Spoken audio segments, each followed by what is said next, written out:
Some time the Duke wanted to read a bedtime story to Shualina. He had two books and let Shualina choose which story she wanted to hear. She said, "I want this one, Grand Duke." The Duke, upon hearing these words, looked at her sadly, making Shualina worry that she had chosen the wrong book. But the Duke asked her, "Why do you still call me Duke? We are now father and daughter, aren't we?" Shualina immediately said, "Oh, father." The Duke, however, wanted to be called Dad, not father, so he asked her to call him Dad. She had a hard time doing so because of her previous experiences of being rejected by her family. Eventually, she managed to say, "Dad."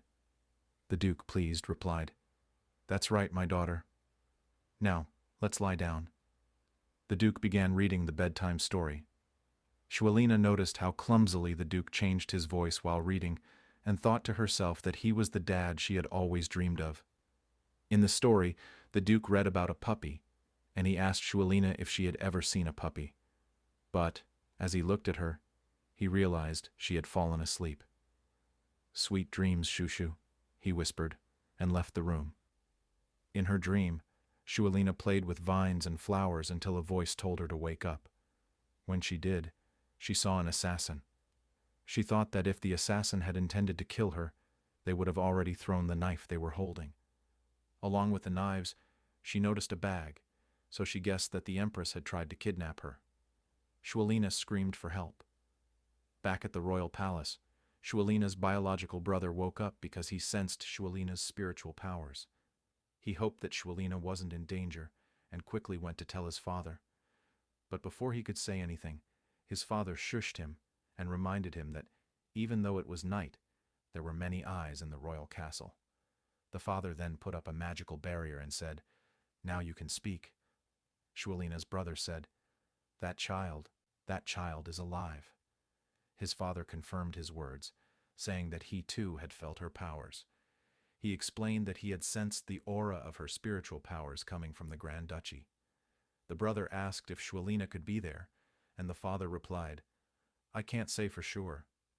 Then, deep in thought, the father declared, "If the child is alive, then the Empress's claim that the child was dead is a lie. She must have hidden the child before the funeral. How dare she take away my and Herace's child?" Herace was Shualina's mother. "Whoever the culprit is, I will never forgive those involved." Shualina's father vowed to bring her back. Her brother responded, "It's a promise. If you can't bring her back, I'll go and get her myself." Back at the Duke's mansion, guards rushed in when they heard Shualina scream, followed by the Duke, who entered the room and shouted, "What are you all doing instead of following your training?" But when he saw the intruder in Shualina's room, he said, "What are you all standing there for in a daze? Protect Shushu at once and capture that person and extract information from them." The guards quickly responded, "Yes." Then, the Duke went to Shualina and asked her if she was hurt. Shualina assured him that she was fine. She thought about how, last time, when she used her spiritual powers, it felt like her head was going to explode, but this time it didn't hurt at all. Instead, it felt refreshing. Windy then asked her what had happened, and Shualina told him about her dream, adding that when she woke up, things were like this. She hoped they didn't think she was a monster. However, she was surprised when Dylan said he hoped that next time she would dream of a room full of chocolate. But when she saw the Duke deep in thought, she realized that what she had thought wasn't a big deal might actually be more significant, and perhaps she was stronger than she had initially believed. After this, we see Shualina making some medals. The Duke had assigned a bodyguard and a personal maid for her after that night. Lucida came and asked her what she was doing. Shualina responded, "I'm making some medals for the people from the mansion," and she gave Lucida a medal of her own. Lucida was very happy and said she would treasure it. She then asked Shualina how she came up with the idea. Shualina explained, "Everyone has given me so much, so I wanted to give them something in return."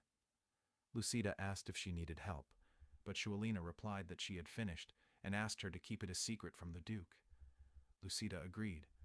Shualina then went to give her brothers a medal each. On the way, she overheard some maids gossiping about the Duke receiving a decree from the royal capital, which made her curious about its contents.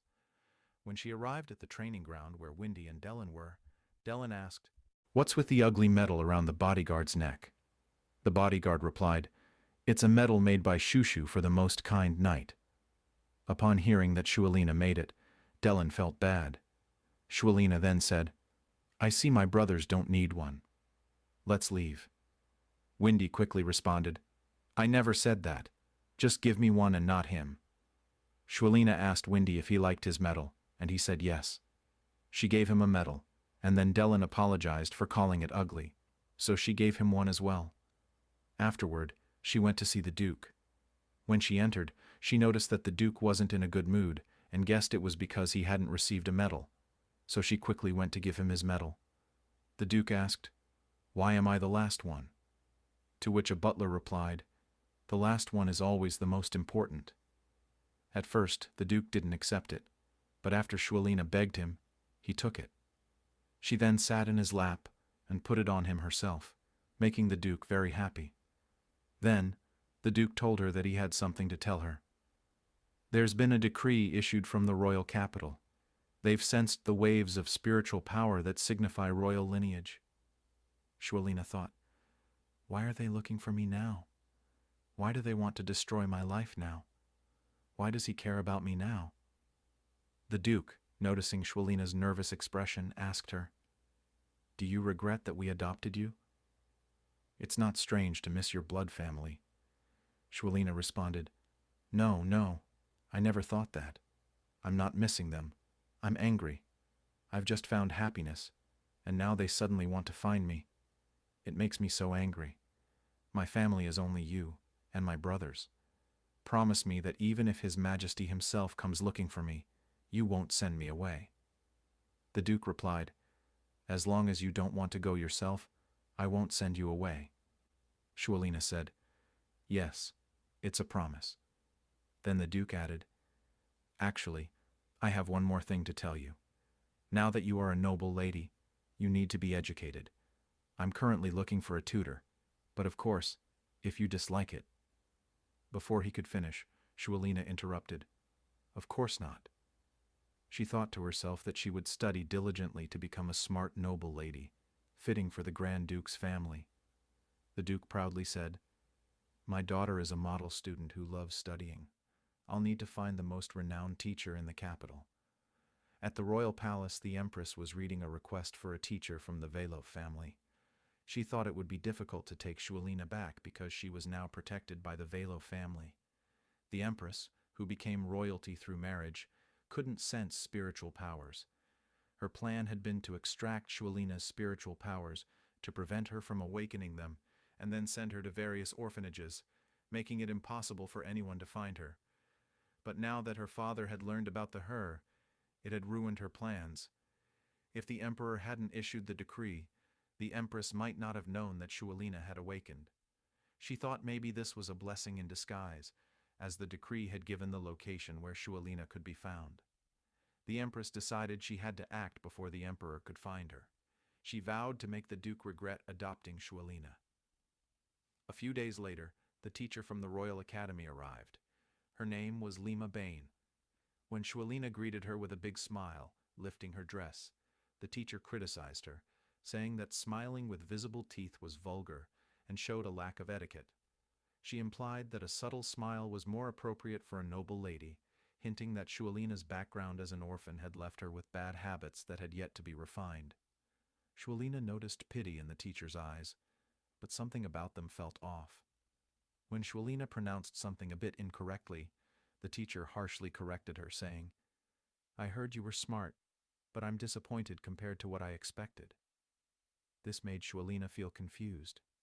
Others had always praised her for speaking maturely, but now she wondered if they had just been being considerate, or if this teacher truly didn't like her. The teacher then told Shualina that to be considered a noble lady, one must embody etiquette, nobility, and beauty, with bloodline being the most important factor.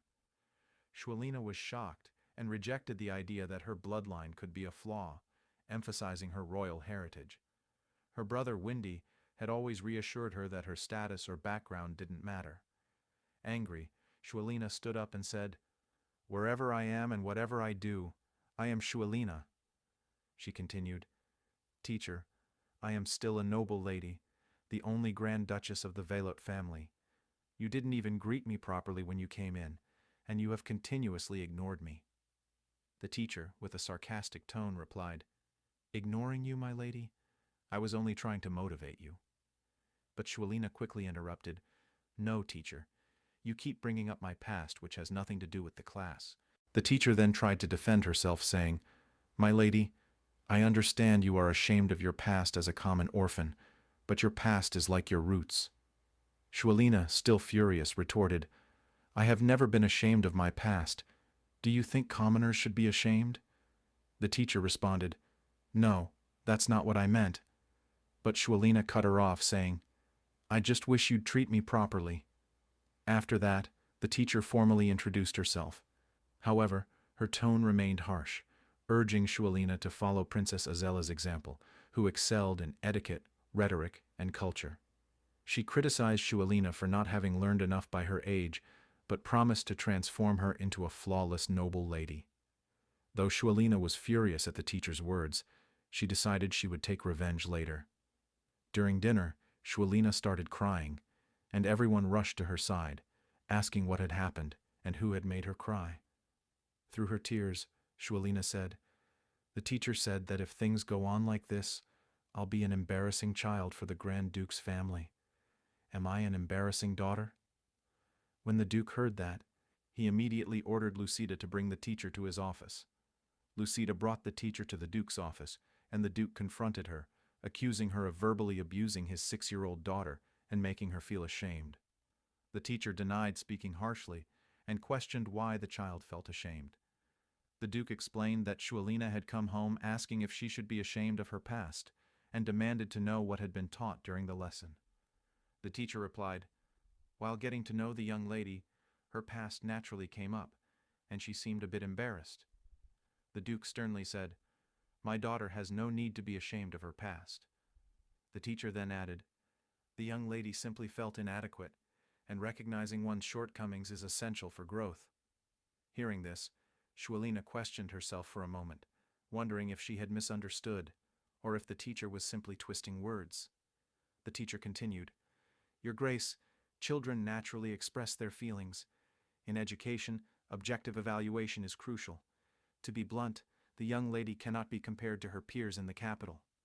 Under my guidance, I will ensure she becomes the epitome of a lady, bringing honor to the ducal family and becoming perfect. Before she could finish, the Duke cut her off and asked Shualina, Shushu, who are you? A bit confused, Shualina responded, Huh? Daddy? Daughter? Exactly, the Duke said. You're my one and only daughter of the ducal family. You don't need to be compared to anyone in the capital. That's why I swore that I would never let anything bring tears to her eyes. He looked at the teacher and said, You are fired. The teacher protested, saying she would change her teaching methods and that she needed this position because if she were fired, her reputation would be ruined. The Duke remained firm in his decision. However, when Shualina begged him to let her keep the teacher, the Duke relented. He warned the teacher, If something like this happens again, you will never see the light of day again. Later, when Shualina was about to sleep, she began thinking about the teacher's words. She realized the teacher knew many things that hadn't appeared in the newspapers, especially when she mentioned needing to teach her. Then it hit her. The teacher must be acting on the Empress's orders. Shualina guessed she needed to be more careful. The next day, Shualina was outside on a garden swing. She felt bad because she had torn the nightgown the Duke had given her. A maid came with a blanket and told Shualina that she knew she was upset about the nightgown. Shualina asked how she knew, and the maid replied that she had overheard the laundry maid talking about it in the hallway. The maid told Shualina not to worry about people gossiping, but Shualina revealed that she already knew some people didn't like her. The maid, named Nina, was shocked that Shualina was aware of this. Shualina explained, I know how to read people's faces, so I know who likes me and who doesn't. Nina, surprised by her kindness, Nina then said that while fetching the blanket, she had overheard a maid complaining to the teacher, and that's how she knew Shualina was upset. Shualina thought to herself. So, after the meeting with my father, the teacher stayed quiet, but then went behind my back to gossip. Teacher Lima, who always emphasizes nobility, must have some motive for getting close to the maids. Shualina then asked Nina to bring that maid to her. When the maid arrived, she bowed her head in front of Shualina. "What is your name?" Shualina asked. "Fran, my lady," the maid replied, immediately apologizing. She confessed that she committed a grave sin, though she wasn't aware Shualina knew about it. Shualina calmly said, "I'm not here to scold you for that. Lift your head, Fran. I want you to become my second personal maid." Fran, surprised, asked, "Are you saying you'll make me your personal maid?" "Yes, I'll let father know," Shualina replied. Fran was extremely happy, though Shualina's first personal maid, Nina, seemed worried about the decision. Shualina reassured her to stay calm. Sometime later, while Fran was brushing Shualina's hair, Shualina said, "I heard a sad story that you gossiped about me." At first, Fran denied the claim, but after Shualina said she would ask everyone, Fran bowed her head and apologized, admitting she had committed a grave sin. Shualina replied, "I wanted to get close to you, but I can't have someone who dislikes me as a personal maid." The maid immediately protested, "Dislike you? No, no. How could anyone dislike you? The teacher kept persuading me, so I confided my frustration, but I never thought it would lead to this." "The teacher persuaded you?" Shualina asked. "Yes, that's right. The teacher often mentioned your name in conversations with the maids who work in her quarters. Her comments could be seen in both positive and negative lights. She would then approach those who viewed them negatively and introduced them to each other to foster connections," Fran explained. Shualina thought, "If Fran's words are true, the teacher has been spreading strange rumors about me behind my back.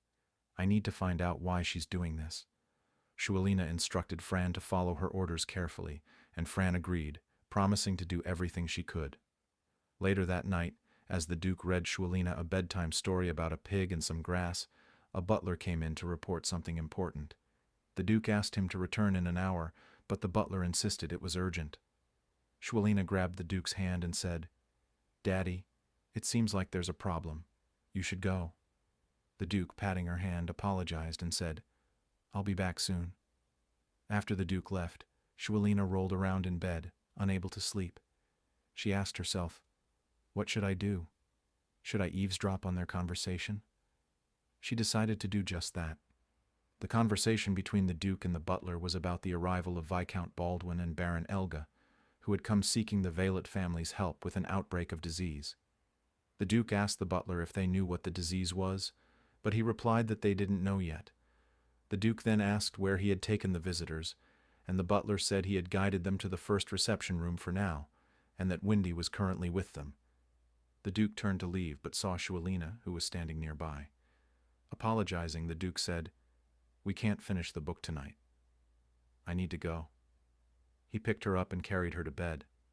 Shualina asked who had come and whether she could come too, but the Duke said it was too late and she needed to sleep. He then tucked her in, and she said, "Good night, Daddy." After the Duke left, Shualina got up and looked out the window. She saw many people had come and guessed. It must be a serious illness if so many people are here. At that moment, Dellen came in and took her to sneak a peek at the Duke's conversation. On their way, they were stopped by Shualina's bodyguard, who reminded them it was time to sleep. But Dellen picked up Shualina, saying, "Whatever, we're still going, and I'll carry Shualina for the first time because today I did 1,000 perfect diagonal cuts." When they reached the room where the Duke was speaking, they overheard Viscount Baldwin and Baron Elga explaining that one village had been completely devastated and 2 villages had been wiped out. The disease progressed rapidly, starting with a high fever and vomiting, and by the 3rd day, blood was pouring from the victims' bodies. The Duke said that even the doctors couldn't identify the cause, so finding the source of the disease was their top priority. He vowed to find the cause by any means necessary. Hearing this, Shualina began to remember something but couldn't quite piece it together. Before she could finish her thoughts, Dellen commented, "Looks like it's a serious outbreak," breaking their eavesdropping. The Duke suddenly opened the door and said to the bodyguard, "This is largely your responsibility." The bodyguard apologized, but Shualina quickly intervened. No, father. It's my fault. I couldn't sleep because it was so noisy outside, so I begged him to let me come down here. Dellen chimed in. If you're going to scold someone, scold me. I'm the one who kidnapped Shushu and brought her down here. The Duke, looking at them both, asked, Are both of you going to stay by my side? They both exclaimed, Yes, before the Duke took them inside the room. The Duke introduced Viscount Baldwin and Baron Elga to Shualina, explaining that they were the lords of the eastern lands of the duchy. Then he added, And this adorable child is my daughter. Shualina introduced herself politely before the men resumed their discussion. As they continued talking about the disease, the lords described how blood was flooding from people's bodies, overwhelming the villages. These words triggered Shualina's memory. The blood flooded the entire village like a lake, the Ruby Lake disease. She remembered that this was the incident where Azella had used her spirit powers to solve the case and had been praised as a saint. Shualina thought, This is happening so soon. The Ruby Lake disease appeared in the middle of the original story, and it wasn't in the duchy but in one of the imperial concubines' lands. The Ruby Lake disease was actually caused by poison, and while tracing the source, Father confronted Azella and was executed. Brother Windy became the new Duke. Seeing that Shualina wasn't feeling well, the Duke immediately called for a doctor, but Shualina stopped him, saying, I'm fine, just scared. She then asked, But what if you and Brother get sick too? What about my friends from the orphanage? The Duke reassured her, Everyone will be fine. It will be resolved soon. But in her head, Shualina doubted this. Really? What if the situation in the territory gets worse, and they trace the origin back to the imperial city? What if they frame Father? Will I lose my family again? The Duke, noticing her concern, asked if she wanted him to sleep with her that night, but she declined, saying she would sleep with Brother Dellen. Dellen was very happy when he heard this. In bed, Dellen tried to comfort her by saying, Don't be scared. I will protect you from the disease. Shualina, on the other hand, was deep in thought about everything that had happened. The location of the outbreak had changed, but as she judged the situation, she guessed that, like in the novel, someone had poisoned the village well. She thought through all the strange things that had occurred, and then realized, the Empress is behind this. She tried to figure out what she could do to stop the disease, but before long, she fell asleep.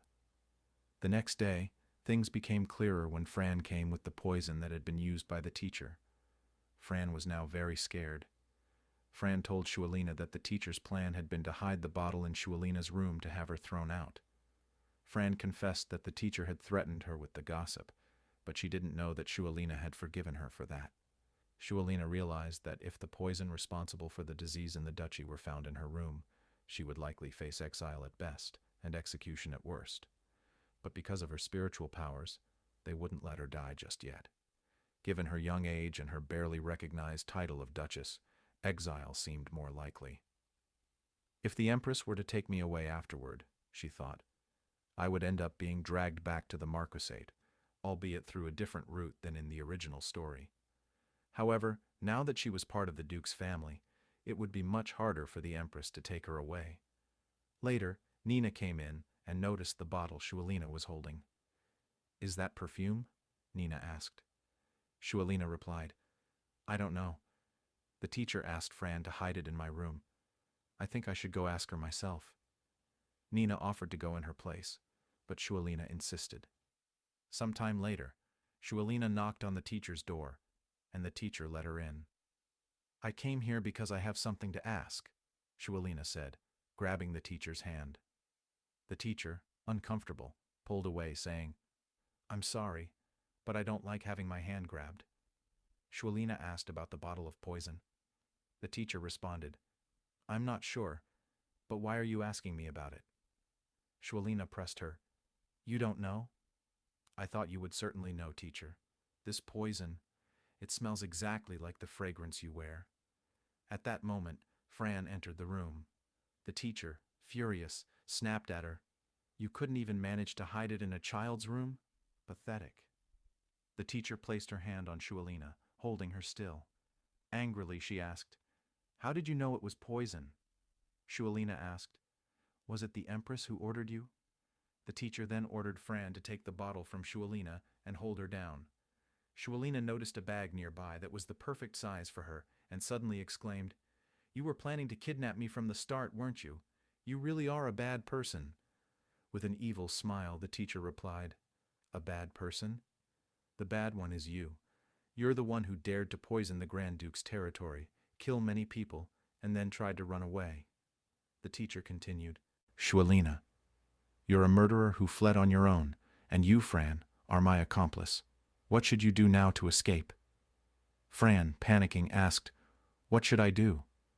The teacher replied, "Spread a rumor that Shualina is a cursed child, and that only bad things have happened since she came to the Duke's mansion. And in a few days, say that you found a poison bottle in her room." As the teacher tried to gag Shualina, the Duke suddenly appeared in the room. Without hesitation, he grabbed the teacher by the throat, clearly intending to kill her.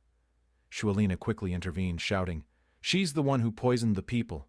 She must have the antidote too." The Duke, controlling his anger, ordered the guards, "Take her to her room." But before she was taken away, Shualina asked him to let Fran go, explaining that she had only been acting on orders. The Duke agreed. Later, Fran was brushing Shualina's hair when Windy arrived. Shualina asked him what had happened with the teacher, but Windy asked her first, "How are you feeling?" Shualina answered, "I'm good." The teacher didn't say who was behind it, did she? Windy responded, "It's probably the Empress." Shualina confirmed his suspicion. She then asked about the antidote, and Windy's expression turned sad as he said, "The antidote for this poison doesn't exist." Shualina was shocked. Windy added, "Father will be here soon. He's just finishing determining the punishment and handling the aftermath." Furious, he said, "Shushu, you were almost kidnapped today. You can't get used to this. It's not something to be taken lightly." Shualina responded calmly, "Well, I had figured out who the culprit was and called Dad and brother ahead of time, so I thought nothing would happen." The Duke, overhearing this as he entered the room, asked, "What if the one who tried to kidnap you had been a mage? What if they had taken you and escaped before I even arrived? What if they had put a blade to your throat? What if that person, in desperation, had poured poison into your mouth? It could have been a very dangerous situation." Shualina tried to explain, "But thanks to that, we got the information, didn't we? If I hadn't stepped in, no one would have suspected the teacher." The Duke, clearly upset, said, "No one wants their young daughter to be the one gathering information." At that moment, Shualina saw just how upset the Duke was and started to understand the seriousness of the situation. She then apologized, and the Duke accepted, giving her a big hug. Later, the Duke and Shualina were in bed, with the Duke reading her a bedtime story. The story gave Shualina an idea. She suddenly got up and started thinking more about it. She then asked the Duke to give her the bottle of poison. Holding the bottle, she used her spiritual powers to create orbs that would remove the poison from people's bodies. But after using too much of her powers, she collapsed. "Dad, do you think everyone will be okay? I hope you don't have to suffer anymore, Dad," Shualina said. The Duke responded, "Yes, thanks to you, I won't have to. You're so small, not even fully grown, and yet you're worrying about your dad and working so hard." Shualina smiled and said, "I'm fine. I'm just glad I can save everyone." Chapter 1560. According to the Oracle Man, he was Duan Rufeng's son. He was not a short-lived person. Realizing that there might be some conflict between the dragons and Duan Lingtian, Duan Rufeng and Ku Mi immediately sped up and headed south to Cloud Continent. With their speed, it did not take long for them to arrive at Cloud Continent. Naturally, Duan Lingtian was unaware of all this. After stabilizing his cultivation base at the Paramount Saint Rudiment stage, Duan Lingtian left the Seven Treasures Exquisite Pagoda. After leaving the Seven Treasures Exquisite Pagoda, he immediately went to the vicinity of the Moon Illumination sect. After lying in ambush for a few days, he finally found an opportunity to knock out a Moon Illumination sect inner court disciple who had just returned from outside. He then disguised himself as him and took his inner court disciple token before entering the Moon Illumination sect's estate without any obstruction. After entering the Moon Illumination sect's estate, he immediately went to the inner court. Soon after, he learned that Bai Li Hong had left the Moon Illumination sect with Feng Wu Dao and the rest. He could not help but heave a sigh of relief. Since senior brother has left with Uncle Feng and the rest, it means that they're safe. With senior brother's strength and identity as a 3-star Saint Inscription Master, let alone in the 9 Sect Alliance's district, he won't have to worry about not having a place to stay even if he leaves the 9 Sect Alliance's district. The moment Duan Lingtian thought of this, he felt relieved. After confirming that Bai Li Hong and the rest were fine, Duan Lingtian went to the outer court again to secretly check on Ling Yun and Xiong Hu. However, unfortunately, Ling Yun and Xiong Hu were not there. Could something have happened? Worried that his identity would be exposed, Duan Lingtian did not investigate further and left the Moon Illumination sect's estate first. After leaving, he went to Mount Hill City. However, he did not show himself. Who knew if the Moon Illumination sect had arranged for someone to wait for him in the city governor's estate of Mount Hill City? After asking around outside Mount Hill City, Duan Lingtian realized that Fang Hui, the city governor of Mount Hill City, was fine and was not implicated at all. He could not help but heave a sigh of relief. Then, the sect leader of the Moon Illumination sect isn't crazy. Duan Lingtian muttered to himself as he left Mount Hill City. After leaving Mount Hill City, Duan Lingtian's first thought was to go to Han River City. After senior brother brought Uncle Feng and the rest out of the Moon Illumination sect, I wonder if they'll settle down in Han River City. I'll try my luck there.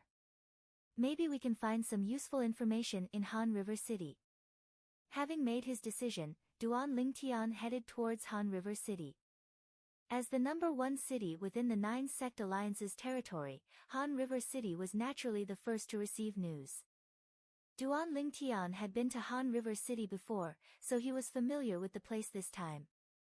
After arriving at Han River City, Duan Lingtian spent the next few days in a restaurant, listening to the discussions of martial and Dao cultivators from all over the 9 Sect Alliances. However, he was shocked to find that the news about the Moon Illumination sect did not spread out at all. Whether it was the death of a saint stage powerhouse in the Moon Illumination sect or the fact that Bai Li Hong had left the sect, none of them spread out. This made Duan Lingtian feel a little strange. Duan Lingtian did not know that when the few saint stage powerhouses from the Moon Illumination sect returned after failing to find him, the sect leader of the Moon Illumination sect, Jiang Wei, had urged the group of inner court and outer court elders to swear on the lightning penalty oath that they would not spread the news of what happened that day. The news of what happened that day naturally referred to the matter of Duan Lingtian killing Qian Kong and Bai Li Hong leaving the Moon Illumination sect. Both of these matters were enough to affect the foundation of the Moon Illumination sect. After all, Qian Kong was one of the few saint stage powerhouses in the Moon Illumination sect.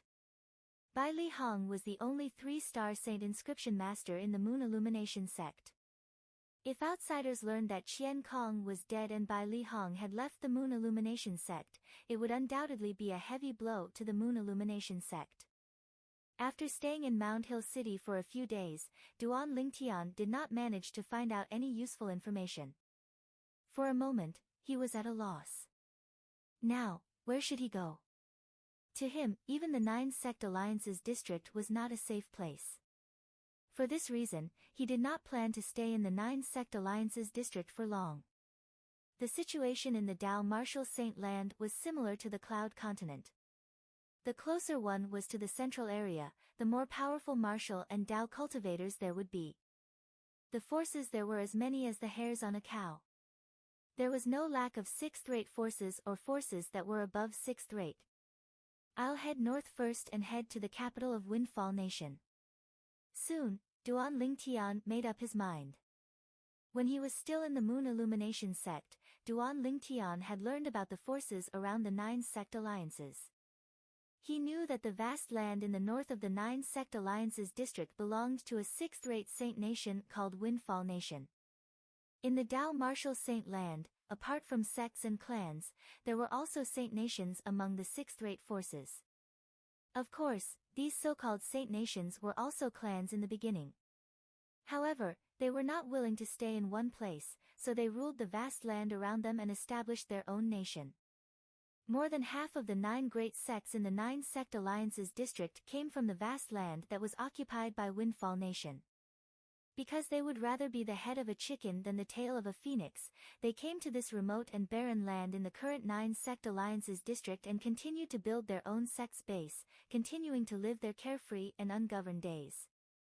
It was said that due to Windfall Nation's vast land, they did not care about the barren land in the 9 sect alliances district.